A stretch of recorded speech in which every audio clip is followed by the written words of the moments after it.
Selamat datang kembali. Kita langsung saja ya, kita bahas materi yang sudah Anda siapkan. Fokusnya kali ini ke periode krusial di Amerika Serikat sejak 2020. Betul. Masa pandemi, respon fiskalnya yang, besar sekali. Terus bagaimana Bank Sentral ikut membiayai defisit itu? Mari kita kupas tuntas ya, apa saja pelajaran pentingnya. Ya, periode ini memang sangat menarik.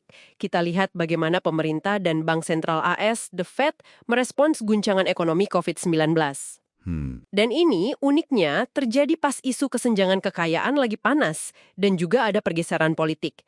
Skala kebijakannya benar-benar masis, seperti yang tergambar di materi Anda. Iya, kelihatan jelas sekali ya. Pemerintah AS itu menggelontorkan stimulus fiskal yang jumlahnya raksasa. Betul. Ini kan akibatnya defisit anggaran jadi bengkak sekali.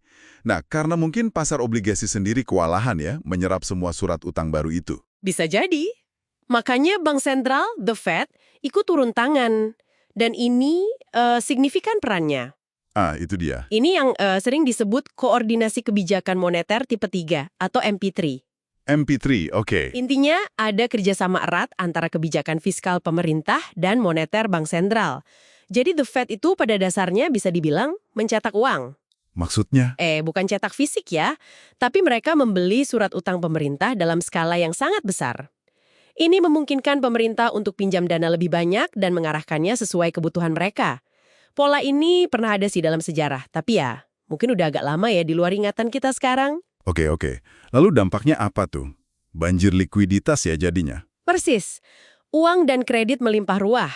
Suku bunga ditekan nyaris nol. Wah, surga buat peminjam dong. Betul sekali. Tapi ya kurang menarik buat kreditur atau penabung. Nah, seperti yang Anda catat juga di sumber itu, ini memicu legakan pinjaman dan juga menciptakan gelembung aset baru. Terutama di aset-aset yang lebih spekulatif sifatnya atau saham perusahaan teknologi yang mungkin belum profit. Indikator gelembungnya naik berarti ya? Di sumber Anda disebut itu. Naik tajam. Indikator itu kan naik dari sekitar 18% di 2010 jadi 75% di akhir 2020. Wow, signifikan sekali. Bahkan kekayaan finansial rumah tangga di AS secara total itu berlipat ganda, hampir 3 kali lipat malah, dibanding titik terendahnya di 2009. Luar biasa cepat peningkatannya.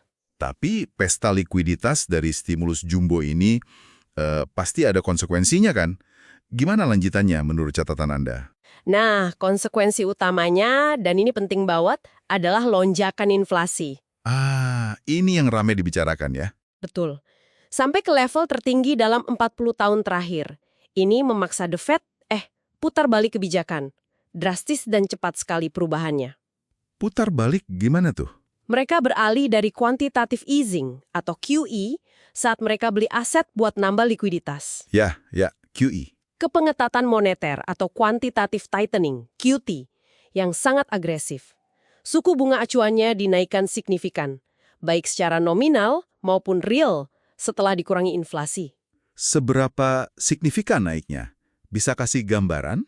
Gini, imbal hasil obligasi pemerintah AS yang 10 tahun itu naik dari sekitar 0,5%. Rendah sekali itu ya? Iya, rendah banget. Meroket ke atas 4%. Dan yang lebih penting lagi, imbal hasil realnya. Dari negatif, sekitar minus 1,1%, jadi positif di kisaran 2,5%. Ini perubahan besar sekali dalam biaya modal. Oke, jadi bunga realnya naik drastis. Lalu artinya apa ini buat pasar? Buat investor seperti Anda misalnya? Wah, dampaknya langsung terasa di pasar aset.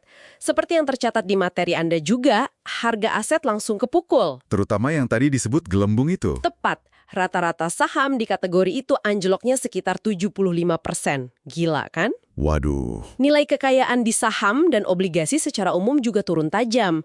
Nah, yang menarik, aset tunai, cash, yang tadinya dianggap sampah. Karena bunganya nol ya? Iya, karena imbal hasilnya rendah sekali, mendadak jadi primadona lagi. Kita juga lihat fenomena inverted yield curve. Kurva imbal hasil terbalik. Yang katanya sinyal resesi itu. Sering dianggap begitu oleh pasar ya? Imbal hasil obligasi jangka pendek jadi lebih tinggi dari jangka panjang. Jadi, ini efek klasik kalau ada pengetatan moneter ya? Aset turun, dolar jadi kuat.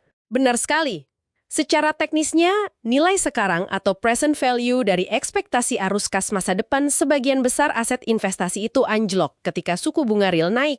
Masuk akal? Dolar AS juga menguat signifikan lawan mata uang lain. Sektor-sektor yang sensitif sama bunga, kayak properti komersial, residensial, Pasti kena ya. kena banget. Juga perusahaan yang arus kasnya negatif atau neracanya lemah.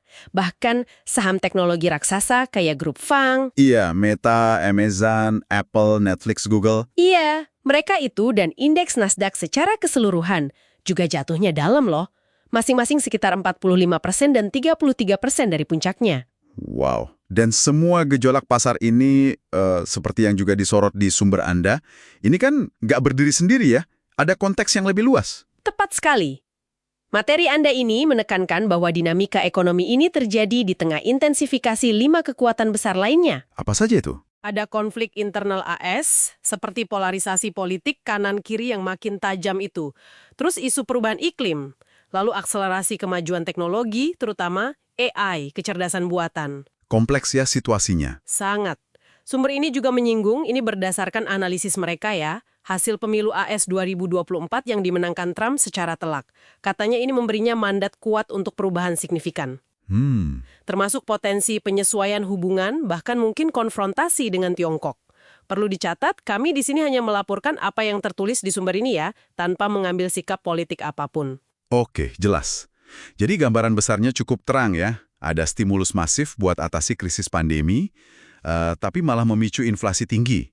Terus dibalas dengan pengetatan moneter super cepat, yang bikin pasar aset anjlok. Betul. Dan semua ini terjadi di tengah kondisi sosiopolitik domestik AS yang terbelah dan ketegangan geopolitik global yang juga nggak reda. Nah, sebagai penutup, materi Anda ini seolah menempatkan kita di persimpangan jalan yang sangat kompleks. Coba Anda bayangkan, skala intervensi fiskal dan moneter yang belum pernah terjadi sebelumnya di era modern ini. Ditambah lagi fragmentasi sosiopolitik internal AS yang makin dalam, seperti digambarkan di sumber itu. Dan potensi pergeseran arah kebijakan domestik pasca pemilu 2024, semua ini kan memunculkan satu pertanyaan penting untuk Anda renungkan. Pertanyaan apa itu? Mengingat semua faktor unik ini, seberapa jauhkah akhir dari siklus utang yang sedang kita jalani sekarang ini akan berbeda dari pola-pola siklus historis sebelumnya? Misalnya, seperti yang terjadi menjelang tahun 1930-an. Dan yang lebih penting lagi, apa implikasi perbedaan itu bagi strategi finansial Anda ke depan?